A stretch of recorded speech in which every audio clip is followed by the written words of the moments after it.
میں نوجوان تھا، ادھر ادھر بھٹک رہا تھا اور مکینک کی اپنی نوکری چھوڑ دی تھی۔ مجھے یہ معلوم نہیں تھا کہ مجھے کیا کرنا چاہیے، لیکن میرے اندر ایک آواز مجھ سے کہہ رہی تھی، دیکھو جو بھی کرنا ہے زبردست طریقے سے کرنا ہے۔ معین اختر 6 ستمبر 1966 ایک دبلا پتلا نوجوان لڑکا پہلی بار ایک ورائٹی شو میں حصہ لینے کے لیے سٹیج پر چڑھا۔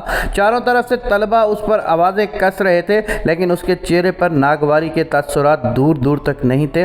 وہ دھیمے انداز میں مائک کی جانب بڑھا اور حاضرین سے درخواست کی کہ اسے اس کا ٹیلنٹ دکھانے کے لیے صرف 10 منٹ دیے جائیں، اور اگر اس دوران کسی کو پسند نہیں آیا تو وہ خود سٹیج سے اتر جائے گا۔ اس نے انتہائی پر اعتماد پرفارمنس دی اور لوگوں نے پلکیں جھپکائے بغیر دیکھا۔ حاضرین میں 60 سالہ شخص بھی ویسے ہی ہنس رہا تھا جیسے کوئی 8 سال کا بچہ، اور جب 10 منٹ کا مانگا گیا وقت 45 منٹ کے بعد ختم ہوا تو حال تالیوں سے گونج رہا تھا۔ 11 مارچ 2011 وہی لڑکا اب ادھیڑ عمر میں ایک بار پھر سٹیج پر چڑھا اور حاضرین سے ویسی ہی پرجوش داد وصول کی، لیکن یہ اس کی آخری پرفارمنس تھی۔ لیجنڈ کے ساتھ ایک شام نامی اس پروگرام کے آغاز سے پہلے اس نے حاضرین سے کہا تھا کہ وہ صرف 10 منٹ ہی پرفارم کر پائے گا، لیکن ایک بار پھر یہ 10 منٹ 45 منٹ میں ختم ہوئے، کیونکہ اس کو چاہنے والے اس کے الفاظ کے سحر میں جگڑے ہوئے تھے۔ ہر کچھ عرصے بعد اس دنیا میں ایک شخص ایسا آتا ہے جو اپنے آس پاس موجود ہر چیز کو تبدیل کر دینے کی صلاحیت رکھتا ہے۔ دیکھنے والے بھی یہ جانتے ہیں کہ ایسے شخص کی موجودگی میں انہیں ضرور کچھ زبردست دیکھنے کو ملے گا، اور میرے والد معین اختر کے ساتھ بھی یہی معاملہ تھا۔ معین اختر کے لفظی معنی مددگار ستارہ کے ہیں، اور ان کی زندگی اس بات کا ثبوت ہے کہ انہوں نے ہمیشہ اپنے نام کی لاج رکھی۔ دنیا میرے والد کو ایک آرٹسٹ کی حیثیت سے جانتی ہے، جبکہ میں انہیں ایک سخی شخص کے طور پر جانتا ہوں۔ یہ میرے لیے اعزاز کی بات ہے کہ میں انہیں اپنے گھر اور انسانیت کی بے لوث خدمت کرتے ہوئے دیکھتا ہوا بڑا ہوا۔ ہر ضرورت مند شخص کے لیے وہ ایک گمنام مددگار تھے۔ ان کی کئی سخاوتیں ایسی ہیں جن پر میں پردہ پڑا رہنا چاہتا ہوں، کیونکہ یہی ان کی خواہش تھی، لیکن میں ایک بات ضرور کہوں گا کہ ان میں دوسروں کی مشکلات اور مسائل سمجھنے کی حیرت انگیز صلاحیت تھی۔ وہ لوگوں کی دلجوئی کرتے، ان کے غموں کو اپنا غم سمجھتے اور ان کا بوجھ تقسیم کرنے کے لیے ہر ممکن کوشش کرتے۔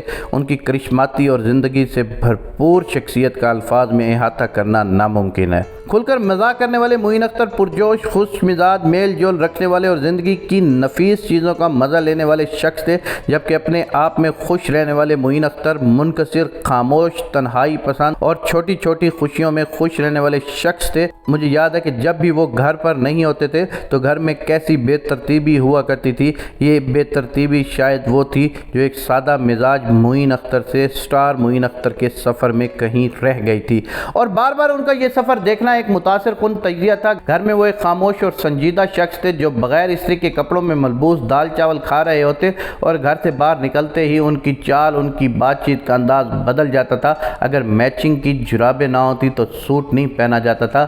جب بھی وہ گھر سے باہر نکلتے تو وہ ابو نہیں رہتے بلکہ مشہور آرٹسٹ معین اختر بن جاتے تھے۔ میرا کمرہ ان کے ساتھ والا ہی تھا اور میں انہیں روزانہ ہی دیکھا کرتا تھا، لیکن اس کے باوجود ان کی شخصیت میں ایک خوشگوار سی پراسراریت تھی۔ سٹیج کی طرح گھر میں بھی وہ سب کی توجہ کا مرکز بنے رہتے تھے۔ جب بھی کوئی اجنبی شخص دنیا کے کسی دوسرے کونے میں ہمیں یہ بتاتا ہے کہ کس طرح میرے والد نے ان کی زندگی ہمیشہ کے لیے تبدیل کر دی ہے تو ہمیں بہت اچھا لگتا ہے۔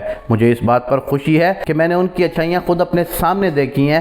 بھلے ہی وہ اب اس دنیا میں نہیں رہے، لیکن ان کی محصور کن خوشبو اب بھی ہمارے گھر میں باقی ہے۔ ان کی ہنسی اب بھی ہمارے گھر میں گونجتی ہے اور ہر مشکل وقت میں ہمارا ساتھ نبھاتی ہے۔ شہرت کی بلندیوں تک پہنچنے کے لیے بہت ہمت، محنت اور کئی قربانیاں دینی پڑتی ہیں۔ میرے والد کے لیے بھی معاملہ کچھ مختلف نہیں تھا۔ میرے دادا محمد ابراہیم کو جب معلوم ہوا کہ میرے والد ایکٹنگ میں کیریئر بنانا چاہ رہے ہیں تو انہوں نے انہیں بیلٹ سے پیٹا تھا۔ اس زمانے میں اس کام کو اچھا نہیں سمجھا جاتا تھا اور اس طرح کی مار پیٹ عام تھی۔ 35 سال بعد جب میرے والد ایک ایسے شو میں پرفارم کرنے جا رہے تھے جہاں پر ملک کے صدر جنرل پرویز مشرف کو بھی ہونا تھا، تو میرے دادا نے ان سے کہا کہ وہ بھی ساتھ چلنا ملنا چاہتے ہیں۔ میرے والد نے کہا بابا وہاں سیکیورٹی پروٹوکول ہے، صدر کی سیکیورٹی کو ہفتوں پہلے بتانا پڑتا ہے، مجھے معلوم نہیں کہ یہ ممکن ہو پائے گا یا نہیں۔ دادا نے کہا تمہیں کون روکے گا؟